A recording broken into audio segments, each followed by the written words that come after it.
كان عندي صاحب قبل كده كنت في المدرسه، وكان في حد اعرفه هناك وبتاع، فكان بيقول لي ان في بص البنت اللي هناك دي بكرش عليها قوي مش عارف ايه.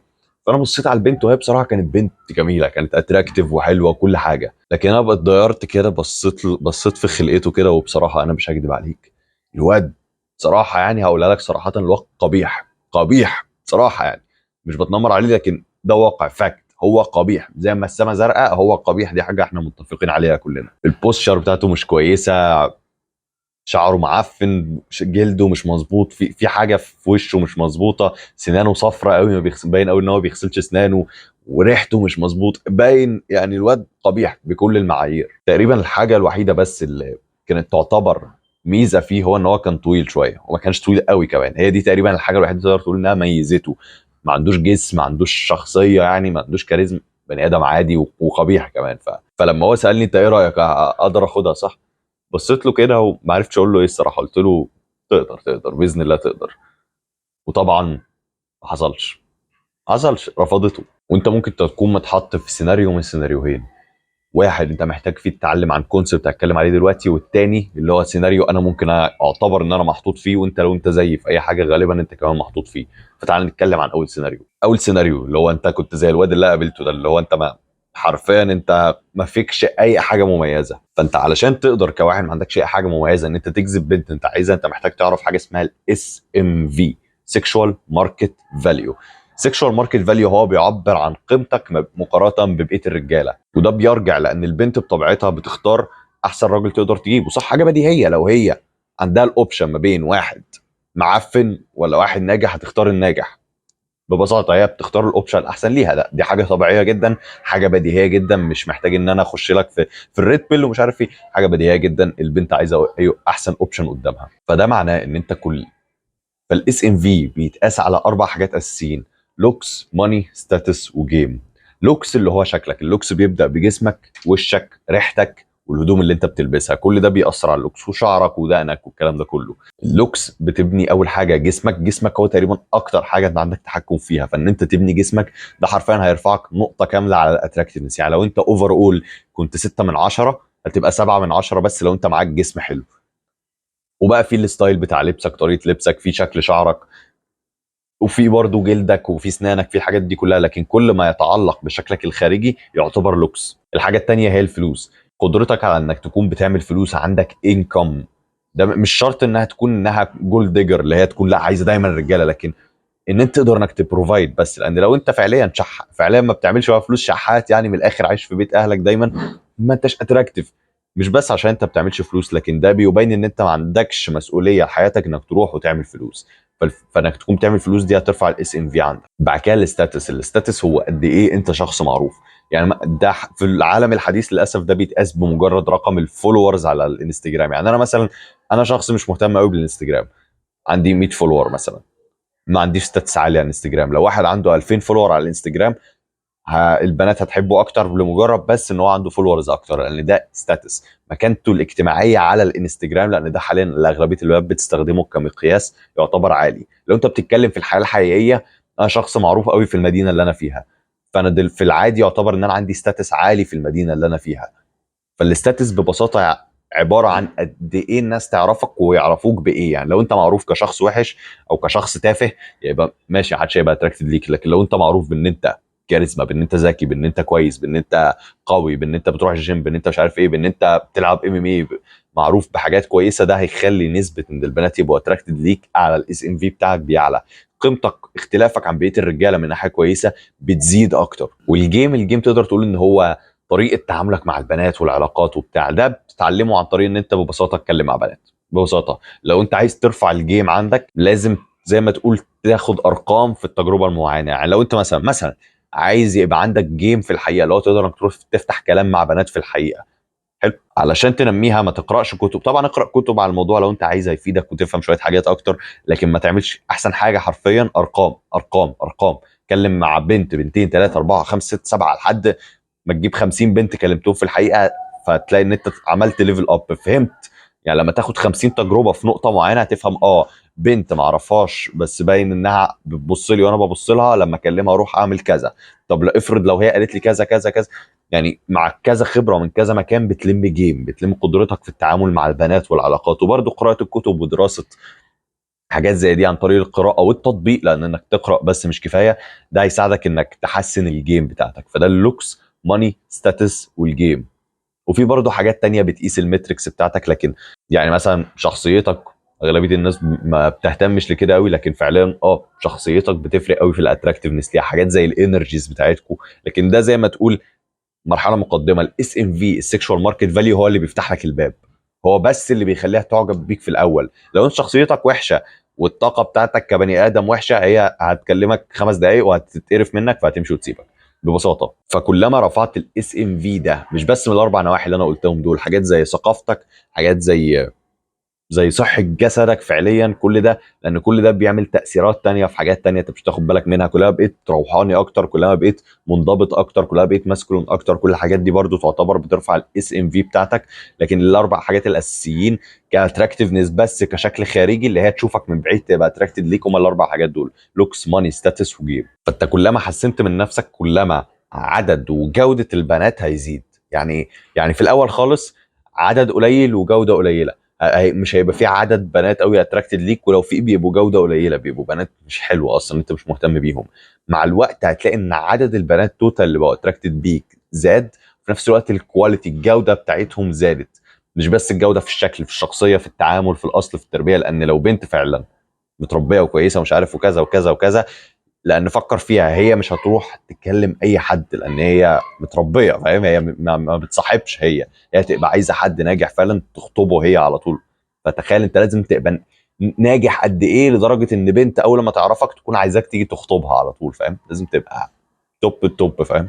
فعلى سبيل المثال مثلا، لو انا دلوقتي من 3 سنين ما حسنتش من شكلي، ما حسنتش من اي حاجه فيا، ورحت كلمت بنت بنفس الشخصيه، هي غالبا هتقفلني حتى لو انا قلت نفس الحاجه. لكن لان انا حسنت جسمي وشكلي وطريقتي وتعاملي وكل ده، لكن حتى لو انا قلت نفس الحاجه بنفس الطريقه، مجرد شكلي بس هيفرق. حاجه اسمها الهيلو افكت. احنا بنعامل الناس اللي شكلهم احسن بطريقه احسن، الناس اللي بيعملوا فلوس اكتر، الناس الناجحين اكتر، اوتوماتيك بنعاملهم بطريقه احسن، والبنات اوتوماتيك بيبقوا مجذوبين ليهم اكتر. يعني انا ممكن اروح اقول حاجه وانت تروح تقول حاجه، لكن لو انا اس ام في اعلى منك، هي غالبا هتبقى اتراكتد ليا انا عنك، مع ان احنا الاثنين قلنا نفس الحاجه او شخصيتنا قريبه، لكن مجرد بس اس ام في. لكن انا زي ما بقول لك، الاتراكشن مجرد فتح الباب بس. يعني ايه فتح الباب بس؟ يعني انا ممكن ابقى اتراكتيف، بس اول لما بنت تكلم لي تلاقيني فيمينين، تلاقيني مش مسترجل في طريقتي، مش مظبوط في التعامل، فتتبضم مني وتسيبني، فاهم؟ اللي هو وبعدين يعني. فانت تبني الحاجات دي هتبقى اتراكتيف لبنات اكتر، تلاقي بنات اكتر بيعملوا لك فولو على الانستجرام بس، وتبقى لو بعت لهم مسج هيردوا عليك. لكن بعد يوم يومين هيتقرفوا منك فيعملوا لك جوست، هيعملوا لك بلوك، هيعملوا لك ديليت، هيعملوا لك انفولو، هيسيبوك على الريد. الحاجات دي كلها اللي احنا مش عايزينها. يعني مثلا انا خلينا اعتبر ان انا اس ام في عالي، شكلي وكل حاجه وبتاع. تخيل ان انا كنت موديل حلو، تخيل اكتر راجل اتراكتيف تتخيله في عقلك، وتخيل ان انا كنت الراجل ده حلو. تخيل ان انا دلوقتي شفت بنت حلو، وهي شافتني من بعيد وبتاع، وكانت بص يعني كانت ويت، فاهم؟ كانت ويت من تحت، وكانت بتعض شفايفها وكل حاجه، اتراكتيف ليها جدا. اول لما رحت لها، سمعت طريقه كلامي مثلا، هتبص لي كده تقرف، فاهم؟ فاهم؟ مع ان انا كان الاس ام في بتاعي عالي، كنت اتراكتيف وباين ان انا بعمل فلوس ومعايا ساعه غاليه ومش عارف ايه، وهي شافتني من بعيد وكانت هتموت عليا. لكن اول لما سمعت طريقه كلمتي، اول لما فهمت شخصيتي، ليه هو ليه بيتكلم كده، هو ليه طريقته كده، هو ليه بيفكر كده، طب طريقه من اعتبر ان انا كنت فيمينين مثلا، هتقرف منك. فده مش بس الاتراكشن، مش بس كل حاجه، هو بس بيفتح لك الباب. دخول بقى بقيه الطريق ملوش اي علاقه بالاتراكتيفنس بعد كده. فعلشان كده اغلبيه الناس ما بيجيبوش بنات هاي كواليتي، ولما يتجوزوها حتى ما بيقعدوش في الجوازات فترات طويله. ليه؟ لان حتى اللي هم ال- لان حتى الناس اللي هم الاس ام في بتاعهم عالي، اللي هم مثلا المتوحدين بتوع الريد بيل، اول ويمن ار هوز ومش عارف ايه، المتوحدين دول حتى اللي يعتبر اس ام في بتاعهم عالي، تبص على البنات اللي معاهم، البنات اللي معاهم لو كواليتي، البنات اللي معاهم هورز، البنات اللي معاهم جايبينهم من الشارع، فاهم؟ لو كواليتي. عشان تجيب بقى بنت هاي كواليتي هتبقى اتراكتيف ليها، وفي نفس الوقت لازم تبقى شخصيتك صح، لازم تبقى ماسكولين، لازم تبقى مثقف، لازم تبقى نوعية الشخص اللي هي تتمناه، لازم تكون متدين، لازم تكون عندك كذا كذا صفة تانية فوق الاس ام في العادي. لان مثلا لو انت شخص عادي جدا جدا جدا، بس انت الاس ام في بتاعك عالي شويه، فلو رحت وجذبت واحده ومش عارف ايه وبتاع، وهي كانت بنت هاي كواليتي جدا ومش عارف ايه وابتدت تكلمك، هتلاقي ان انت فيمينين في التعامل وهي اصلا فيمينين، هي اوريدي بنت فهي مش عايزه تصاحب بنت تانية فهتسيبك، مع ان انت ممكن تكون اكتر واحد اتراكتيف هي شافته في حياتها، لكن علشان انت شخصيتك مش كومباتيبل معاها، عشان انت مش ماسكولين، عشان انت مش رجولي، والرجوله دي حاجه روحانيه بالمناسبه، عشان انت ما عندكش ماسكولين انرجي عاليه فهي اتبضنت منك.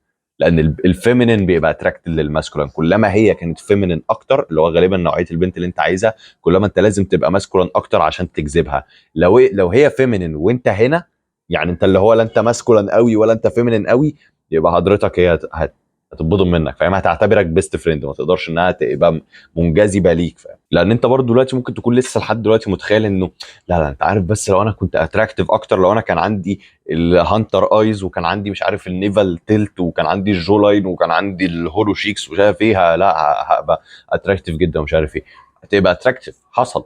لكن اللي انت ما بتشوفوش بقى ورا، ان في ناس فعليا كده حرفيا، في ناس شادز اللي هو تبص عليه ده خرب بيته، ده بيشقط كل بنات العالم، فاهم؟ برضه مش عارفين يجيبوا بنت كويسه. حتى في منهم اللي هم انت بالظبط عارف انا بتكلم عن مين، اللي هو تلاقي عينه مش العين الصينيه، لا اللي هي العين اللي تبقى طالعه فوق كده شويه، اللي هي الهانتر ايز، اللي هو يبقى شكله كانه غضبان كده شويه، ويبقى عنده جو لاين طالع كده وعنده خدود داخله كده. جو لاين، اوكي تصدق انا عندي جو لاين فعلا، يبقى عنده جو لاين زي ده كده، ويبقى عنده الخدود دي داخله لجوه كده وشعر وعامل ازاي وشكل وعينه ملونه ومش عارف ايه، نوعيه الشخص اللي انت لو تخيلته في عقلك ده هيشقط كل البنات. حلو. في زي دول في العالم، وانا اعرف بعضهم بالمناسبه، وبرده مش مصاحب، برده في بنات ما بيتكلموش. ليه؟ لان في حاجات تانية هو لازم ينميها، الحاجه دي بتدخله من الباب بس، لكن هو اتعرف لا ده لا ده منسون، ده اهبل، ده شخصيته مش عارف ازاي، شخصيته مش جذابه، فاهم؟ فحتى الاتراكتيفنس دي مش كفايه، لكن الاتراكتيفنس مهم قوي. خلينا نخش في رنت عن العالم الحديث. حلو. اغلبيه النصائح اللي انت بتسمعها من الناس العاديه كلها زي الخرا، كلها طيز، حرفيا كلها طيز. خليك نفسك وهي البنت هتجيلك مش عارف ايه، زي الخرا زي الطيز زي مش عارف ايه. والناحيه التانيه برضو اللي هو لا انت لازم تبقى الفا ميل، كل البنات شراميط، هم بس عايزينك يبقى معاك فلوس وهتبقى جامد، هم انت عايزينك تبقى مش عارف ايه. كل دول برضو بيتكلموا من طيازهم وده بيتكلم من طيزه، لان ده اللي هو الفيمينين اللي هيقول لك خليك نفسك بس والبنات هتحبك مش عارف ايه، ده كذاب، وده مفيش بنت بتعبره، ولو في بنت هتعبره هتبقى عامله زي الحوت البري. اللي هناك الناحيه التانيه كل البنات اللي هو يشقطها شراميط. لو جيت رحت له وقلت له لا، قلت له بقول لك انت البنت اللي انت مصاحبها دي مش محترمه اصلا، هو انت بتتفزلك على ايه؟ لا لا بس على فكره لا على فكره عادي، هي كانت مصاحبه كام واحد قبلي بس دلوقتي هي بقت كويس، شايف؟ مصاحب واحده مش كويسه. فعليا الحاجه فعلا الصح اللي احنا لازم نكون عليها. والناحيه التانيه برضو اللي هم البلاك بيل اللي يجي يقول لك لا لا لا انت لو ما عندكش العين عامله كده وما عندكش الجو لاين وما عندكش الخدود داخل جوه كده وشكل وشك مش عامل ازاي وتقسيمه عضل جسمك مش عامله ازاي، حاجات كلها جينات انت مالكش دعوه بيها، لو سنانك مش عامله كده ولو بقك مش عامل كده انتحر واقتل نفسك. دول اوسخ من الاثنين دول غالبا، يعني دول متوحدين اكتر من الاثنين دول، يعني دول حرفيا متخلفين. يعني ممكن يبص عليا مثلا ويقول لا لا انت عندك البري ايز اقتل نفسك. عارف ايه البري ايز دي؟ شايف ان الحته دي نازله عن دي صح او لا؟ استنى. ان الحتتين دول قريبين من بعض صح، الاتراكتيف اكتر بتبقى العين عامله كده شويه، انا طبعا مش هتفهم قوي وانا عامل كده، بس بتبقى العين طالعه كده شويه، مش تشاينيز مش كده لا، بس بتبقى حاجه كده فوق شويه، انت غالبا فاهم انا بتكلم عن ايه، اللي هي هانتر ايز تبقى العين طالعه فوق كده، يبقى دايما كانه متعصب كده، فاهم؟ دي بتبقى اتراكتيف اكتر بكتير من نوعيه العين اللي عندي. حرفيا شكل عيني يقولوا عليه انت مش اتراكتيف اقتل نفسك، مع ان ايه العلاقه؟ لا هو بيقول لك لا لا هي مش اتراكتيف اقتل نفسك، حاجه جينات، فكل ده غلط. فعليا يعني عايز تعرف فعلا فعلا الصح بدون كل الزرط اللي في المجتمع ده، لان فعليا كله زرط. لو انت مش مصدقني امشي، لكن انا وانت عارفين قد ايه المجتمع ده يعني ذرات. فعلا فعلا الطريقه الصح اللي انت فعلا تقدر تستخدمها هي ان انت تطبق ان انت تبقى ماسكولين، تبقى اللي هو بيسموه الالفا ميل نوعا ما، تبقى انت الالف، مش هقول لك حتى انها كرنج عشان اللي شايف انها كرنج كسمه، تبقى انت الالفا ميل، تبقى انت فعلا احسن اوبشن بالنسبه لها، وفي نفس الوقت تبقى محسن نفسك من ناحيه ثقافتك، من ناحيه شخصيتك، من ناحيه تعاملك، من ناحيه طريقتك، يعني مثلا ما تبقاش فيمينين قوي، ما تبقاش طيب مثلا فيمينين وبتقعد قافل رجلك، لا، خليك ماسكه وخليك كل حاجه، لكن خليك طيب ورقيق في التعامل معاها، خليك اللي هو جنتلمان، لكن في نفس الوقت تبقى اجريسيف في الاوضه مثلا، تبقى اجريسيف، يعني برضه عايزه راجل، لكن في نفس الوقت تكون بتعرف تفايت، تكون بتعرف تضرب، لكن في نفس الوقت برضو تكون اتراكتيف خارجيا، تكون محسن نفسك. يعني انت محتاج يكون عندك شخصيه كويسه، تكون بتعمل فلوس، تكون عندك روحانيه كويسه، تكون مثقف، تكون كويس، تكون شكلك كذا، تكون طريقتك كذا، تكون طيب برضو، وتكون يعني محتاج انك تجمع كوليكشن الحاجات دي كلها عشان تجذب نوعيه البنت اللي انا وانت عايزينها. اللي اغلبيه المجتمع هيسمع الكلام ده يقول لك انت مش محتاج ده كله، يا هتكبر هتتجوز، تتجوز واحده وتطلقك بعدها ب 10 سنين زي ما بيحصل مع اغلبيه اهالينا، صح؟ هو ده اللي المجتمع بيقوله لنا، هو ده اللي المجتمع العادي بيقوله لينا. يعني فعليا فعليا عايز تسمع فعليا من اخ لاخ، عايز تعرف بجد ازاي تجذب نوعيه البنت اللي انت عايزها، لان انا عارف نوعيه البنت اللي انت عايزها. انت عايز جسمها يكون جميل جدا، صح؟ وعايز برضو وشها يكون اكتر حاجه كيوت شفتها في حياتك، وعايزه تكون في نفس الوقت مثقفه ومحترمه ومش عارف ايه. وانت غالبا هتستغرب، يعني انا بقول جسمها حلو ومش عارف ايه وبرضو محترمه، احنا عايزين برضو تكون محترمه وتكون من عيله كويسه، وتكون علاقتها بابوها كويسه، وتكون صحابها كويسين، وتكون مش عارف ايه ومش عارف ايه ومش عارف ايه. عشان تجيب الليسته دي كلها انت كمان لازم تكون ليسته، فاهم؟ ده بقى اللي المجتمع مش هيقوله لك. المجتمع هيقول لك لا خليك زي ما انت كويس تمام وهتجيب كده، لا، لو انت فعلا عايز تجذبها هي هتبقى لسته، وانت لازم تبقى لسته بالنسبه لها. انا عايز اجذب بنت احلامي، عشان اجذب بنت احلامي انا كمان لازم ابقى شاب احلامها، لان مفيش بنت هتبقى اتراكتد ليك وانت فاشل، مفيش بنت هتبقى اتراكتد لواحد بيفتح بورن 8 مرات في اليوم. يعني خلي عندك شويه احترام لنفسك. ومن هنا يجي الهوليستيك سيلف امبروفمنت اللي هو لحظك. القناه دي بتاعت هوليستيك سيلف امبروفمنت اللي هو بنحسن نفسنا من كل الاجزاء. فلو انت اول مره تشوفني في القناه دي انزل اعمل سبسكرايب دلوقتي، انا القائد بتاعك هاشم. فدلوقتي احنا خلصنا من الجزء اللي هو للناس الجداد هنا، الناس اللي لسه ما حسنوش من نفسهم. لكن لو انت شخص على نفس ليفلي، لان انا بقالي 3 سنين بحسن من نفسي، تقريبا 3 سنين بحسن من نفسي من كل النواحي، فانا اعتبر ليفل عالي قوي مقارنه بالناس. يعني انا زي ما قلت لك انا عندي 16 سنه، هل انا شكلي وطريقتي تبان الناس 16 سنه؟ غالبا لا، دي حاجه متفق عليها، مش غرور ولا حاجه، لكن فعليا انا بالنسبه للناس اللي عندهم 16 سنه انا من احسن 1% من الناس اللي عندهم 16 سنه. وما اظنش ان في حد يقدر ان هو يعترض على الكلام ده. لكن في جزء دلوقتي انا عايز اكلمه للناس اللي زيي، لان انا واعي ان في ناس بتتابع هنا فعلا زيي، ولو انت زيي احترمك. فبهنا تعالى اقول لك على قصه. كنت في مكالمه مع واحد صاحبي ايطالي اسمه ارثر، وارثر كان كبير شويه، هو عنده 25 سنه. فانا كنت بقول له على حوار كده، كنت اقول له ان انا دلوقتي شاب، صح ان انا شاب عندي 16 سنه، اصغر شويه صغير في السن، لكن هو عارفني كويس وهو عارف ان انا راجل. قلت له انا عايز اتجوز فعليا، مش بس عشان مجرد ان انا عندي شهوه جنسيه لازم تطلع، ماشي، دي حاجه، بس مش قصدي على كده. عايز اتجوز، عايز اشارك حياتي مع حد، عايز احس بالحب، عايز احس مش عارف ايه، لان انا حاليا سنجل، انا حاليا مش مرتبط. قلت له انا حاولت اتعامل مع بنات في سني ومش عارف، وكل البنات اللي بحاول اجذبهم بحسهم ان هم بيض، وفي بنات بيبقوا حتى لو هم جمال ما عندهمش الشخصيه وما هماش نوعيه البنت اللي انا عايزها. فسالني طب بالنسبه للبنات اللي اكبر منك، ففكرت كده شويه، قلت تصدق كل البنات اللي انا نوعا ما بكلمهم فتره يبقوا غالبا اطول مني. في سنتر باخد درس فيه، انا عارف ان ده مثال غريب، في بنت هناك باين قوي انها اقسم بالله بتبص لي بطريقه، عارف الاي فاكينج حرفيا.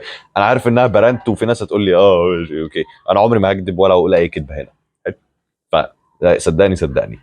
فانا كنت نازل من على دايما، يعني انا لسه حتى اول امبارح كنت في درس، اقسم بالله نازل من على السلم، وكمان ان انا بحوم فوقها فعليا، هي حرفيا واصله لي مثلا لحد هنا مثلا، وهي عندها 20 سنه دلوقتي، ونوعا ما اتراكتيف كيوت شويه، بس هي اكبر مني في السن. والله والله يا ابني بنزل ببص عليها، اقسم بالله بصت لي كده بصه بابتسامه كبيره كده على وشها، كانت بتاي فاك مي، كانت متخيله تقريبا ان انا بزنقها على الحيط باي. ده مش ان انا اقول عليها انها بنت وحشه ولا اي حاجه، ولا ان هي بنت من الشارع مش عارف ايه، لا بالعكس، هي بنت محترمه من المدينه اللي انا فيها، والمدينه اللي انا فيها ما فيهاش قوي الشغل ده. بنت محترمه وكل حاجه، لكن باين من عينيها انها اتراكتد ليا. وانا كلمتها كذا مره وهي انا شخصيتي عجباها، وانا عجباني شخصيتها، لكن الفكره انها اكبر مني في السن، انا مش صاحب بنت اكبر مني في السن، عندها 19 سنه وعندها 16 سنه، فاكس. ونفس الكلام افتكرت برضه ان انا من كام شهر كنت بصيف مع اصحابي، كان في بنت رحت كلمتها وكانت نوعا ما الدنيا ماشيه كويس، بس برضه كانت اكبر مني. فانا لاحظت ان انا دايما، وكذا مثال تاني، بس دايما لاحظت ان انا البنات اللي انا بكلمهم وبتعامل معاهم وبحس ان هم منجذبين ليا اكتر، وانا بقى غالبا منجذب ليهم اكتر، بيبقى دايما اكبر مني. فانا قلت له على الحوار ده، قلت له طبعا انا مش هصاحب واحده اكبر مني، يعني ما اقبلهاش لنفسي دي الصراحه. بحس ان انا بقلل من نفسي لما صاحب من واحده اكبر مني. مش شرط يعني، مش شرط، أنا مش بقول ان كل البنات اللي اكبر مني وحشين، بس مش عارف، مش مرتاح للفكره. فهو سكت كده شويه وقال لي ايه، قال لي حاجه فعلا فعلا عملت كده. انا كنت بساله هل انا فيها حاجه غلط مثلا، عشان مثلا عشان البنت اللي انا عايزها مش لاقيها، هل انا اللي فيها حاجه غلط؟ قال لي هاشم انت ما فاكش حاجه غلط. طبعا هو كان بيكلمني انجليزي، هو ايطالي وبيكلمني انجليزي وانا بكلمه انجليزي. الناس كلها دلوقتي بتقول اعمل فيديو عن الانجليزي، اعمل فيديو عن الانجليزي، حاضر اهدوا شويه صلوا على النبي. فهو قال لي حاجه حلوه قوي، قال لي هو مش المشكله فيك انت، هو المشكله في البنات اللي في سنك، انت مثقف قوي عنهم. ساعتها قلت عشان كده. اصل تخيل غالبا في دفعتك لو انت في سني، عندك في ثانيه ثانوي، في اولى ثانوي، في ثالثه ثانوي، من المرتبطين عيال فشله، عيال جيكس، عيال هبله، عيال سرسجيه، عيال بلطجيه، هم دول اللي بيبقوا مرتبطين صح؟ بالظبط. والبنت اللي هي مرتبطه بيهم دي، هل انت متخيل انها فعلا كواليتي عاليه؟ هل هي بنت فعلا اتراكتيف من كل النواحي؟ لا، ممكن تكون اتراكتيف فيزيكلي، ممكن تكون حلوه من بره، لكن كشخصيه كبنت كتعامل عاديه، بتقعد على تيك توك طول اليوم، بتقعد تعمل مش عارف ايه، بتقعد تعمل مش عارف ايه. يعني بعد لا، من بعد سن ال 23 قيمتها هتنضرب كده، لان هي مش محافظه على اي حاجه، جسمها هيبتدي يبوظ مع الوقت عشان هي بتاكل اكل مش صحي ولا بتعمل اي حاجه كويسه في يومها. فهي مش نوعيه البنت اللي انت عايزها. وانا نفس الكلام، انا الفكره ان انا عندي ستاندردز عاليه برضو، فاهم؟ فممكن تبقى بنت جميله جدا، بس لو هي ما دخلتش الستاندرد مش هتدخل. اصل انا جايب باكج، فاهم؟ انا مقارنه بسني انا جايب باكج، فلو انا هصاحب واحده من سني هي كمان لازم تكون جايبه باكج، فاهم؟ فلو انت غالبا في المرحله دي ممكن تكون بتعاني من نفس المشكله دي، ممكن تكون تبتدي تفكر بقى اللي هو طب هل المشكله فيا ومش عارف ايه، لكن فعليا انت مثقف زياده، انت ماتشور زياده، انت بالغ زياده عن سنك. وهو ده فعلا اللي قاله لي ارثر، وساعتها فعلا عملت كده. عشان كده ففعليا ممكن تكون تبص حواليك، تكون اكتر واحد اتراكتيف في مدرستك، في جامعتك، في المكان اللي انت فيه، وتكون احلى واحد في الفاليو، احلى واحد مش عارف ايه.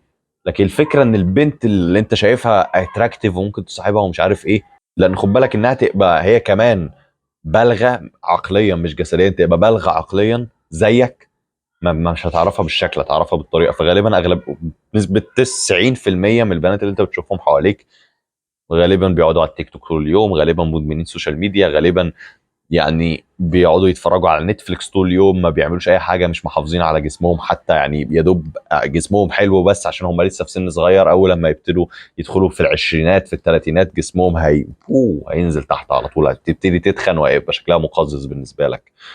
وانت صدقني ما تقدرش تنقذها. يعني في ناس متخيله لا انا هصاحب واحده حلوه وانقذها، للاسف ما تقدرش تنقذها، مش حاجه اسمها تنقذها. لو هي بتحسن من حياتها اوريدي ممكن تساعدها تحسن من حياتها اكتر. طبعا مش هتحسن حياتها، مش هتخليها تعمل فلوس يعني، بس اللي هو هتساعدها في الحاجات اللي هي مهتمه فيها، زي انها بتحب ترسم مثلا، ولا انها بتحب المديتيشن مثلا، انت ممكن تساعدها في الحوار ده. لكن ان انت تنقذها لا ما تقدرش. ممكن تخليها تنتظم في المديتيشن شويه، لكن هي دايما هترجع للديفولت بتاعها، دايما هترجع للاوتوماتيك بتاعها. الاوتوماتيك بتاعها انها بتقعد على تيك توك طول اليوم، فده خلاص الاوتوماتيك بتاعها. لكن ل 99% من الناس اللي شافوا الفيديو ده غالبا النصيحه دي مش ليك، النصيحه دي للناس ليفل عالي قوي. ال 1% اللي بيتفرجوا على الشانل دي هم دول 1% من الحركه بتاعتنا، اللي هو فعلا الناس اللي انا اقدر اعتمد عليهم. انت غالبا لسه في ليفل قليل دلوقتي، لكن تطلع المرحله دي وتعديها كمان، عايزك تعديه. لكن يعني لما تكونش بتتفرج على الفيديو ده وانت عندك مثلا 18 سنه 19 سنه، وانت لسه بتلعب فيديو جيمز ولسه ما بتنزلش الجيم، وتقول ايه بالظبط عشان كده هو ده يا هاشم، لا ما تسمعرش، مش عايزين عرصنه. انت لو ما وصلتش للليفل ده، لو انت مش في الواحد في المية دول، خلي عندك تواضع واعترف ان انت مش الشخص ده. صدقني انت غالبا مش في المرحله دي. لكن انا بكلم شخص، ناس معينه جدا جدا جدا من الحركه بتاعتنا. وغالبا بالنسبه لنا الحل للمشكله دي هو كنت اقول المشكله بالنسبه لنا هي الهاي ستاندرز، او الحل بالنسبه لنا هو الهاي ستاندرز، ان احنا كلنا كرجاله نرفع الستاندرز بتاعنا اعلى احنا كمان. مش اي بنت عشان اتراكتيف تروح تصاحبها. وغالبا ده حاجه شورت تيرم بس، يعني هي مش علاج اجتماعي، يعني مش حاجه هتعالج المجتمع 100% من اللي بيحصل فيه. لكن بالنسبه لك انت كانت، احسن حل ليك فعلا ارفع الستاندرز بتاعتك. الجمال مجرد واحده من النقط اللي انت مهتم بيها، انسى الجمال اصلا، لان دلوقتي اي بنت في اي دوله هتلاقي واحده منها جميله. الجمال دلوقتي بقى في كل حته تقريبا، فالجمال موجود في كل حته. طبعا ما تتجوزش واحده تخينه يعني، بس اللي هو هتلاقي واحده جميله، حلو جميله، وبعدين ما مش عشان هي جميله فتعتبر لا خلاص دي هتبقى البنت بتاعتي، لا ملهاش علاقه. جميله طيب، وبعدين هل هي متوافقه مع شخصيتك؟ عاداتها ايه؟ هل صحابها ايه؟ علاقتها بابوها ايه؟ نوعيه تفكيرها ايه؟ هل هي فيمينين ولا ماسكولين؟ هل هي بتفكر بالطريقه دي ولا بالطريقه دي؟ لان كل الحاجات دي هي دي اللي انت محتاج تفكر فيها علشان ترفع البار الستاندردز بتاعتك. فلما ترفع الستاندرد الكواليتي هتزيد قوي، لكن الكوانتيتي هتقل. جوده البنات اللي انت هتقابلهم يعني ممكن في السنه تلاقي بنتين بس، بنتين، لكن جودتهم عاليه جدا حرفيا. بنات سواء اتجوزتهم او صاحبتهم او ايا مكان، حرفيا دول اللي هيغيروا حياتك، هيغيروها للاحسن. الباقيين هيغيروا حياتك للاسوء. لو انت صاحبت واحده تقعد على السوشيال ميديا طول اليوم هتغير حياتك للاسوء. وبرضه لازم كرجاله ان احنا ناخد بالنا ان الاتراكتيفنس مش كل حاجه، لان اغلبيه الناس ما عندهاش تحكم في مشاعرها ومش عارف ايه. يشوف بنت اتراكتيف على طول يبتدي يفكر ببتاعه، فاهم؟ لا دي اتراكتيف، خلاص دي اللي هتجوزها. وده بالتالي ممكن يسبب ان واحد يتجوز واحده اتراكتيف وفي الاخر ينتهي بالطلاق. وفعلا ده بيحصل.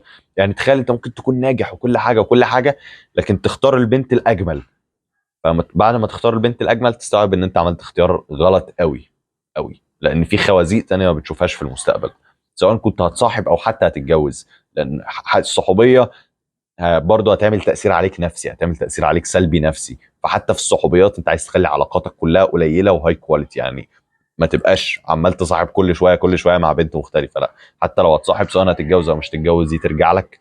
حاول دايما تخلي علاقاتك هاي كواليتي دايما، ما تصاحبش بنت لو كواليتي. وعايز اتكلم عن اخر كونسبتين بعدها وهنهي الفيديو.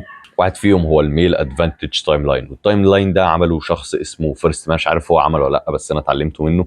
هو بيقول لك ان انت كلما زدت في السن كلما في حاجات كتير بتتفتح لك.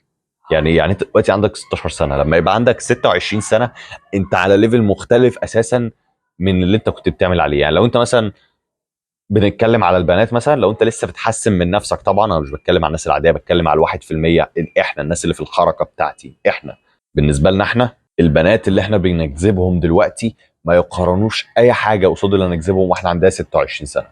وكمان لما نطلع واحنا عندنا 36 سنه.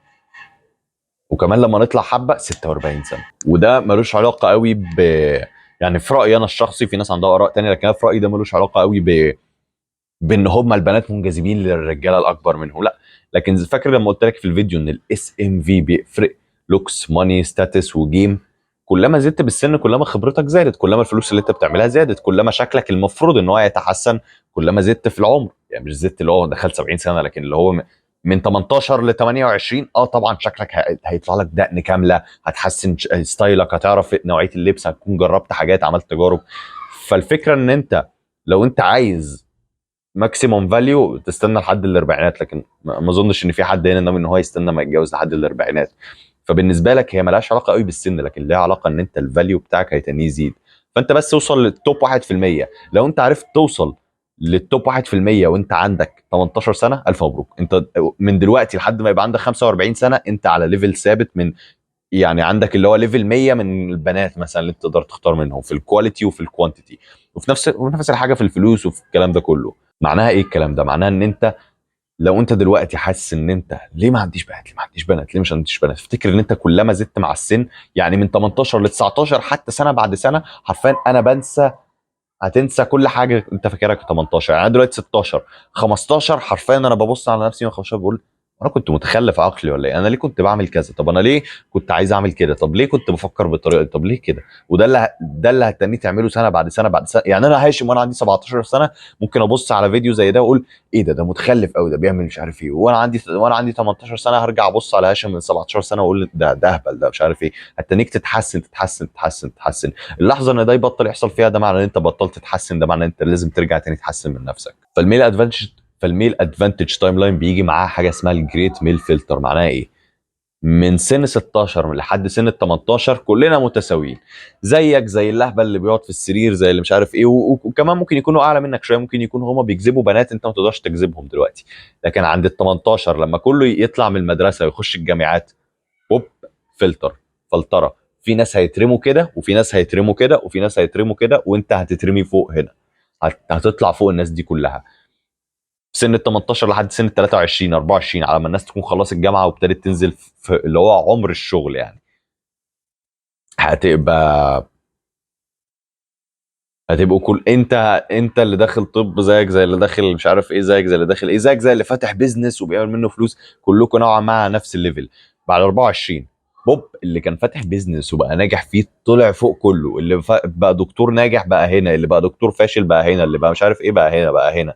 وفاكر ان لو رجعنا كل دول تحت لحد سن ال 16، سن ال 16 كانوا كلهم سواسية.